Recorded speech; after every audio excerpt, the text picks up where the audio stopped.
guys, we're going to start with a clean Google Sheets doc. You can name it whatever you want. I chose the CRM test. What we're going to do add column headers in row 1. You can add the name, the email / phone number, the last, contact, the next,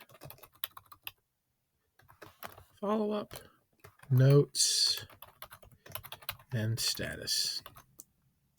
And that's like the foundation. That's all we're going to need there. In the first 2 columns, you add the person's name and their contact information, whichever way you prefer, whichever way they prefer to be contacted. Keep it simple, 1 row, 1 customer. No need to complicate it. The next are the 2 most important dates, and that is last contact and next follow-up. This is how you stay on top of the relationships, especially if someone says, check back with me in 2 weeks, 3 weeks, whatever it is. The notes, this is where you can log any other context. Again, you can put another note in here saying talk to him after Q2, talk to him after Q3, talk to him when the budget process is over, whatever you want to put there. The next step, we will, in the status column here, we'll add a drop down and basically add lead, active, or lost, and this instantly lets you know if it's been where they are in your pipeline based on just looking at it real quick. So you would go to data, add the rule, click the drop down.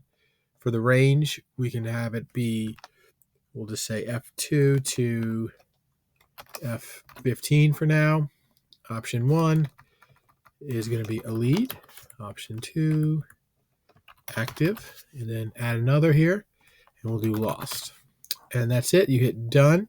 And now for all these rows, you can put lead, lost, or active. And then every day when you come in, you can just go ahead and sort by next follow-up, contact everyone that's you need to talk to that day, update the last contact and the notes, and the status if you need to. And that's it. It takes less than 5 minutes to do, and your pipeline is clean. It gives you visibility, it gives you accountability and clarity. You don't have to learn one of those CRMs, and you don't have to pay $35, $45, or even more per month for something that's probably overkill for what you're trying to do. That's pretty much it, guys. Thanks.